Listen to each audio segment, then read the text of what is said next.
for joining Creating Mental Wealth with Sherry James. We are here to have a paradigm shift when it comes to mental health. We are making a swift change to mental wealth, and we have an amazing guest in the studio today, none other than Mr. John Salley. Hello, how are you? Thank you for having me. Thank you for being here. So John, you are a little bit of everything. We struggled with what to put in your lower thirds because you're doing all the things. Yes. All the things. So tell us a little bit about what you are working on right now. My movie Sneakerella came out on Disney Plus on May 13th, streaming throughout the world. And now I have a relationship show called Couples Retreat, which is on VH1 every Monday night after Basketball Wives. I used to be the host of the Basketball Wives reunion. Then they fired me when they found out that I was really clowning them. And now I come on after that show, and hopefully I talk to Shawnee. I'll get to maybe get my job back if I'm nicer.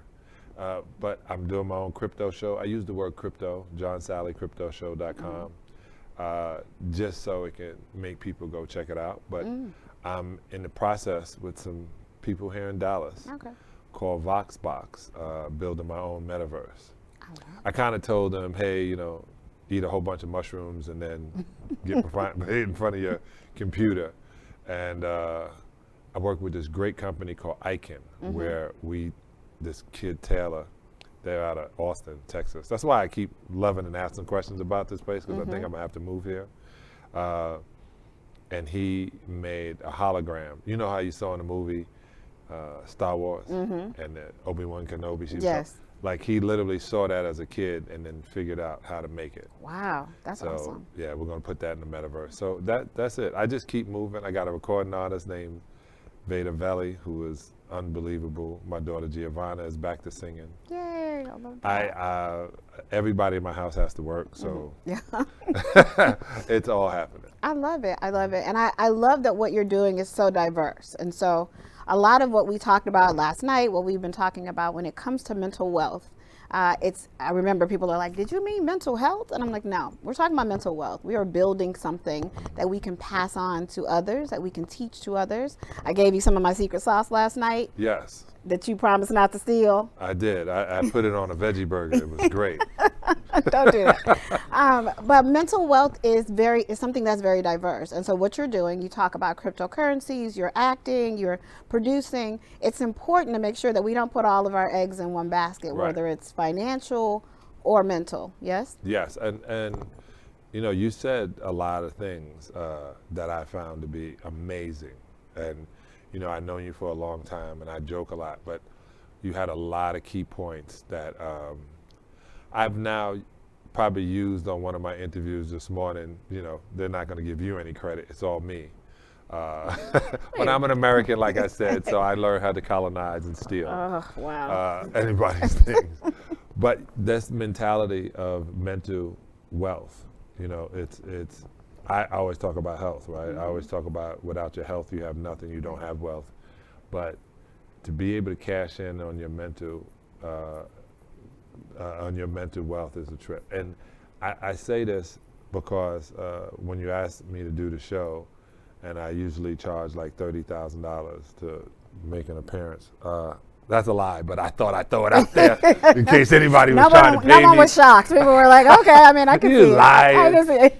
Yeah, I think it's a vein or a lane, same thing, that no one has touched on. Yeah. Everybody is working at making as much money as they possibly can, being everything they can possibly be, but they don't know.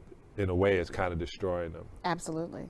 And it's important for me to remember why I do this work. And you and I talked about this yesterday and this morning as well. There are so many people that have been through trauma and that have gone through, and all we know is the bad side of it. We hear about the negative aspect of it. Well, it's not balanced, just like our checkbooks aren't balanced. And our kids, my daughter's 33 and 14, neither of them understand the concept of balancing a checkbook. Right? So there is every day there is something that is a deposit. Something good happened to you. It's a deposit. Write it down, right? Put it in your phone. Keep track of it. Because there's also going to be some things that are withdrawals and debits, right? Mm-hmm. But if you can keep an eye on, you know what, but I woke up this morning and I was able to walk this morning. I'm a stroke survivor, and a lot of people don't know that, right? The fact that I can get up and dress myself and put my own shoes on, that's a deposit. And so if we can look at that differently, I know you have a joke. You I dress see it coming. yourself? I knew it. I felt the joke coming. I was like, yes, You dress yourself? I did dress myself. Oh my God, And you have really changed. I know. I'm so proud of me. I'm So you used to just proud. have people who's like Eddie Murphy and Coming to America. She Just get out of like the this. shower. Jesus Christ, you now have to dress yourself? I know. Times are tough, but we do what we have to. But no, I love that you have always been focused on veganism. Like, as long as I've known you, you've been trying to get me to be a vegan. And for you guys watching, we had a mixer last night at one of Dallas's top steakhouses. And I think John thought I forgot. John's like, you remember I'm a vegan, right? Right. I was cool with it. I thought you were just testing me. You passed. But then I realized you took me to a place that, it's funny. I did used to try to convince you, but I have literally changed my ways. Yeah. I'm just a living sage now. So I turned 58 on Monday. You did? And I have Woohoo, the same. happy birthday. Thank you. I did that to keep the young girls away from me. That's it work? why I Did- told my did it work? age. Did it And let work? me tell you what my daughter told me. No. She said, "Don't tell people I'm 30. Tell her I'm close to my 30s." I was like, "But you're in your 30s." She said, "But I'm close to 30." I said, "No, you're close to 40." Oh, No, yes, but I just learned that living well is the best revenge, and it's the best teacher. Absolutely. So you know what it's like to go through a stroke. You and for people who don't know, it's heart disease. So if you have a stroke, you have heart congestion. So you just have to make sure that all those people that love you buying their chicken that I just saw in your makeup room, you're keeping all of them alive. Yes. Just watch yourself. No, but I appreciate that. I appreciate, and we talked about this morning. I said, you said something last night that resonated with me. Doesn't mean I'm going vegan. Just obviously, because Chick-fil-A today. But no, you said something about just kind of sentient beings and the fact that what we're eating is decaying flesh. And it's not, I'm a smart person. I knew that. I know that. And it's something that you hear the same thing over and over again in different ways from different people and different settings, and it resonates differently, right? And so that's what I think this mental wealth concept is. Like, we're not really saying anything new necessarily. We're teaching about balancing what we all have. We all have, when we wake up, we all have some level of mental wealth, right? Right. We choose how to spend it, right? I can choose, like you mentioned too yesterday, like, am I going to use my money to, shop for nice shoes? And I was like, yes I am. I also though invest in my businesses and my companies and my children, right? So I have that diverse kind of saving strategy. Why wouldn't I also have a diverse mental wealth strategy? And it has to start with my stomach. Yes, right? We with talked your gut. about that. Yeah. I call this your mind, and this is your brain. And the reason that is because your eyes see something, especially what I found out in females, since I have so many of them in my life, and they eat you guys eat with your eyes. Even when you read it. Have you ever realized, like, people go, "Man, that looks good," and I go, "You're reading it. What do you mean?" "Well, it sounds good." And I go, "Oh." And then I realized sometimes when a waiter would come out and express what they have in the specials and the way they emphasize certain words and it sounds like something I want to taste. Sounds tasty. Once it goes past down your throat, there is no more taste. Right. Your body has to deal with it. And so all the circuitry is right here in your gut. All the hormones, everything is in your gut. So this is your stomach up here by your heart. This is your heart. This is your liver. This is your pancreas. But all of this is your lower intestines. And then your large intestines come around. But your gut, right? If you get a gut feeling, follow it. Oh. It's called your guard. It's called your guard organ. When you know something, when you get scared, it's in your gut. When you feel, if somebody hurts your feelings and something happens, you feel it in your gut. Absolutely. So I believe you should take care of that. You should give that all the nutrients you need to give. When we talked about like the mental wealth part of it, all of these people, I worked really hard leaving Brooklyn and being able to sit with you on this stage in Dallas. People don't know that path, but it's a long way. And Right. every time I go to New York, every time I go to my project, when I go home, I'm double working harder because I try to get as far away from that. That is my base. It did start something, but I work really hard on not living in a project anymore. Mentality. I'm definitely a finished product. But you've been a great inspiration to many, right? And so that's one of the other things about wealth, right? Is that we have to see someone else in the place where we want to be to know that we can get there, right? If we surround ourselves with people who are not wealthy, we will not be wealthy, right? If True we that. have people around us who have no concept of pure wealth, and a lot of people don't from a financial or mental perspective, because we are so surrounded by people who are not mentally wealthy themselves or financially wealthy. And so moving yourself out and moving around, kudos, and I'm grateful. I still appreciate the Brooklyn side. We can still go toe to toe if we need to. But it's good to be able to have that for folks that will see this show, to say, okay, I can actually, if I change the way I take care of my mind, if I change the way I take care of my body. And quickly, before we go to break, I just want to mention that I learned very recently that serotonin, which is our kind of happy chemical, is created in our stomach, right? And so back to your point about making sure we're taking care of our gut, we don't think about that. Sometimes we don't associate our mental state with what we've eaten or how often we've eaten or how it was processed or not processed, right? So, Well, if you eat too late, they'll tell you that's when you get nightmares. If you eat something too gassy, you can get rid of your spouse or person sleeping in the bed with you. well, wow, maybe that's what happened tonight. I didn't know. Guaranteed. He told me. He said, "Man, she's a gassy bag." Oh my gosh. No, but let me say, I was just thinking. Back in the day, well, not back in the day, people used to always think if you had money, or you were going to be different. They would say, "Man, he got money, and he changed." And I said, "Yep, I changed addresses. Right. I changed the way I buy my clothes. I changed using layaway. I changed buying things that are not the things." One of my favorite artists is Jay-Z. He said, "Y'all use real money to buy fake designer," which tripped me out. That's deep. That was so deep, that use real money to buy fake designer. Like, what are you trying to do? What are you trying to tell the public? Because when you buy a designer bag that has something on it, you're telling people, look, I have an expensive bag. So when you're literally not using you're not buying from the designer, but you're buying a designer knockoff, you're wanting to act like You have more than I you have it. And that's not the deal. Like, then it's Kendrick Lamar who said, "I'm not wearing any more designer." Right. Yeah. And I'm only wearing, that's the attitude I have.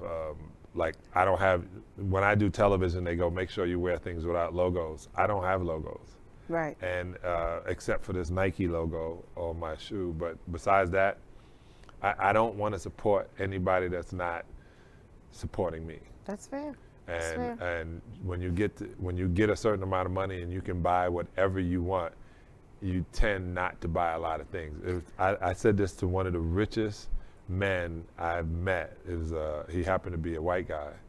I met a lot of wealthy people, but this guy was rich. That's the difference.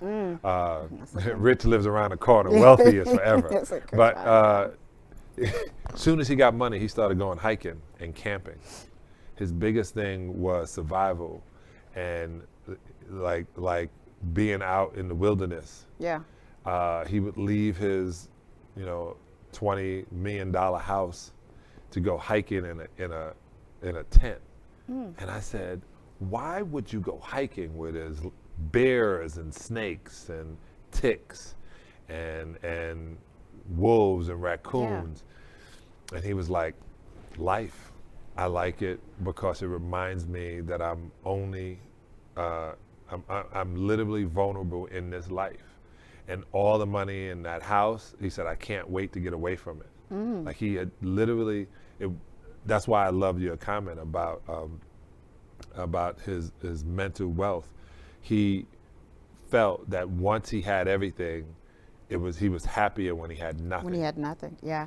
I wanted to mention that, like, my origin is from the Caribbean, right? And so when I travel to the islands, the people that are the absolute happiest are the ones who are living like with a piece of corrugated tin laid up against everything they need to eat, they are growing it. Whatever they, need to wear, they make it. They are the happiest people that I've ever met. And then you go to the resort and you've got people waiting on you hand and foot, and all you can eat and all you can drink, and those people are miserable, right? And it's like, what's missing? The people who are living under this corrugated tin roof have everything that they need. Back to the point you were making, right? Yeah, I was in Brazil, and up in north, it was called Fortaleza, and I do a lot of things, but one of them, this was with Operation Smile, and they go and they correct people with cleft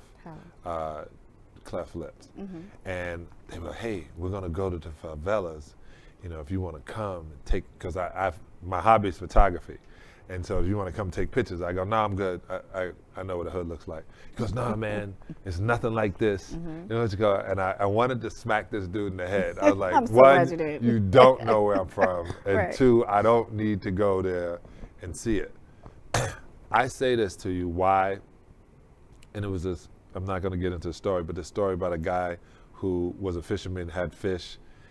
Everybody would buy his fish, and he would sit back and cool out. And this guy said, man, you should get another boat, and then another boat, and another boat, yeah. and then you can just sit on the dock and chill. He said, like I'm doing right now. Right, It's exactly. just, you don't have to have a lot to enjoy life. Matter of fact, enjoying life is enough. Absolutely.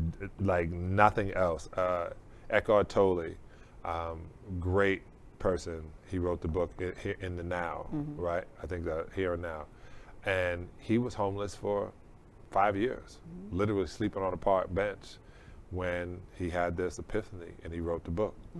And then Oprah made him a guru, and now he has tons of money, but he has not changed. He's not sleeping on a bench anymore, Right. he said, but he's not buying a lot of stuff. See, they coming to get us right now. Uh-oh, we're in trouble. That's it. We're good. No, it's an interesting mentality, I think, when you talk to people who are wealthy. So if we talk about, Brooklyn, we talk about the hood, people like, if I just had more money, then I wouldn't be sad. If I just had more things or nicer clothes or a nicer car, when people don't understand that mental wealth is more than financial wealth, people actually, what we see, and I just did an interview on NBC last week about Naomi Judd dying by mental illness, right? And they're like, but why would she do that? She had so much going for her. They were about to go into this Hall of Fame, and they're about to go on. That has absolutely nothing to do with the way your body processes hormones and the way that you feel, right? Right. And one of the challenges that we even have as parents with, we talk about this with our kids. We will tell our kids in a minute, you don't have any reason to be sad. Like, you're living in this nice house, you have these nice things. That's not how our bodies work, right? If our bodies are not producing serotonin and not processing dopamine, like whether it's genetic, whether it's because the sun wasn't out, whatever that is, our things don't matter, right? The clothes that we're wearing and the houses that we're living in.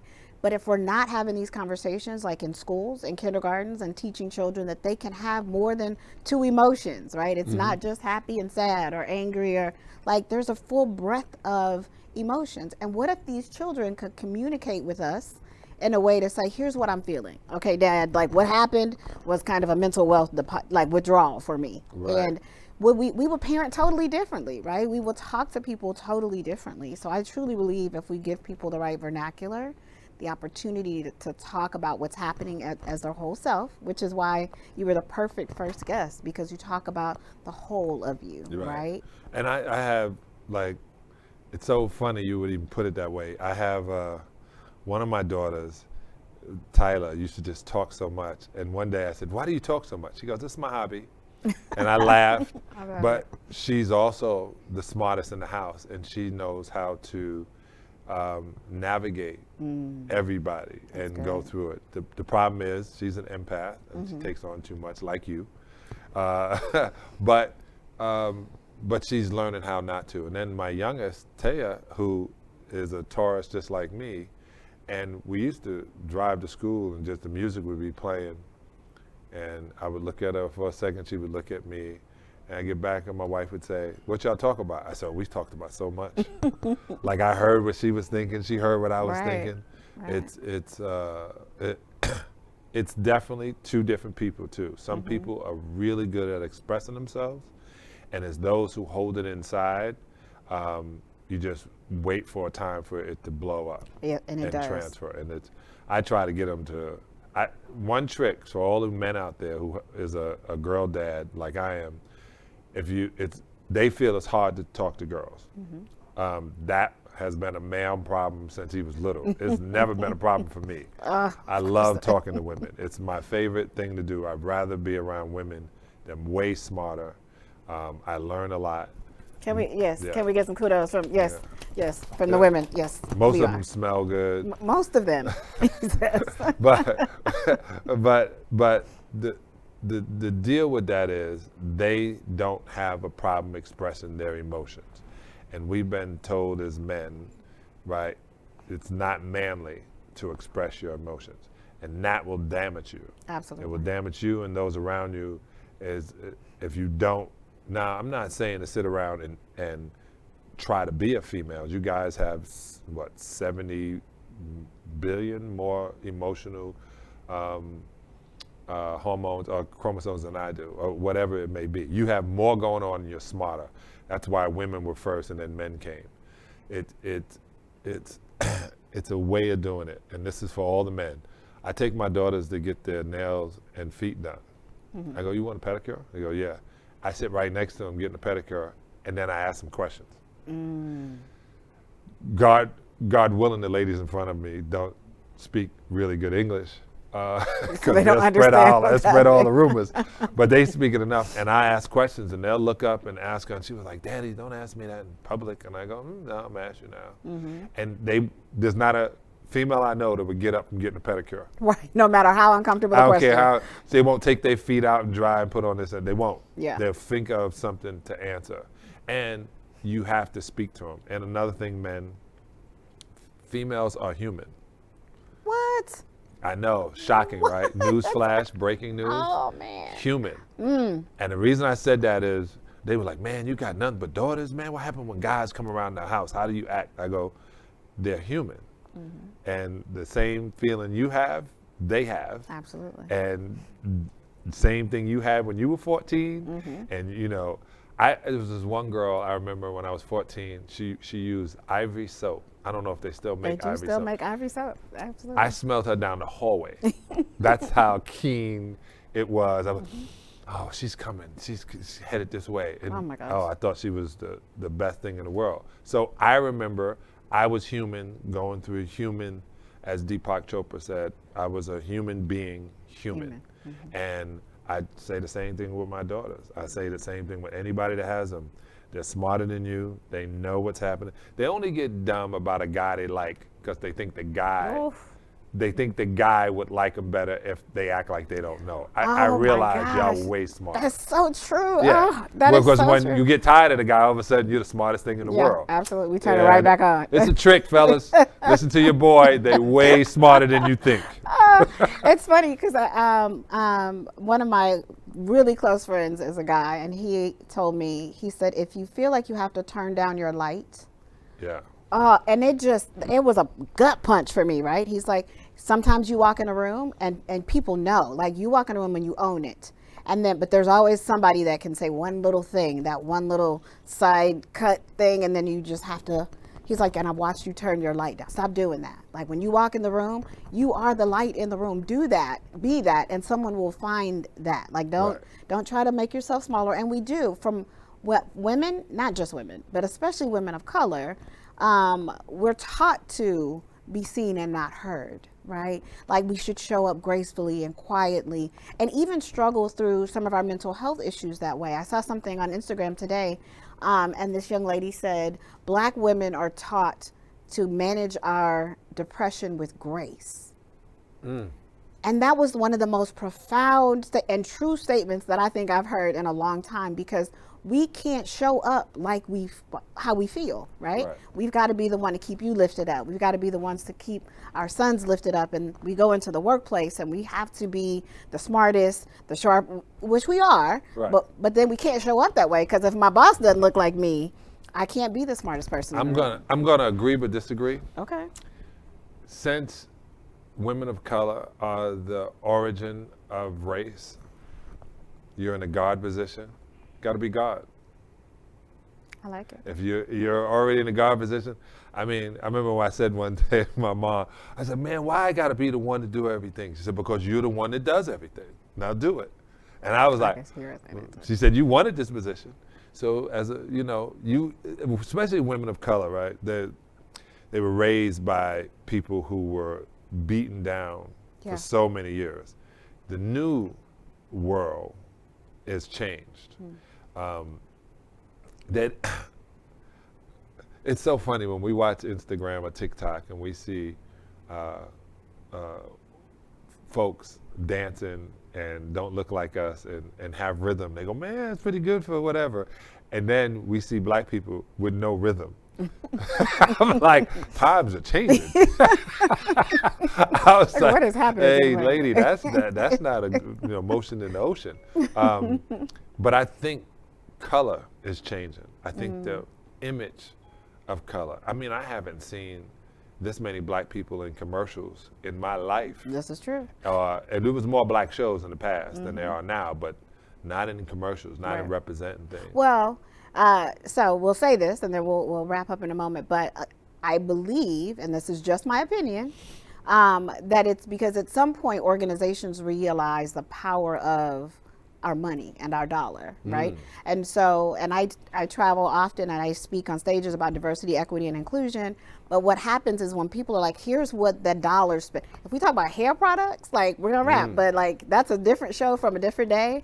But when it comes to cosmetics and hair products and things like that, there are certain demographics that will spend a significant more amount of money. So of course they're gonna show up in their commercials, right? So that's something for us to think about. We'll talk about maybe on another show. But I wanna thank you, John, so much. You have been such a blessing. You're right. Yes, right? I'm not going to argue with you. Keep going. Yes, you are. You are amazing. Thank you. But thank you for the work that you're doing. Thank you for keeping on us, those of us that are the closest to you, on getting us healthy as a whole. JohnSalley.com. Stop eating dead stuff. Yeah, oh my gosh. Or if you are interested in supporting our cause and helping us to teach how to create mental wealth, both in K through 12, universities, organizations, and individuals, please support us. We are a nonprofit. We work because you give. And so please find us at 2020liveschange.org. You can find me on all of the social media platforms, Sherry James PMP. Thanks for sharing today with us. And thank you so much, John Salley. All right.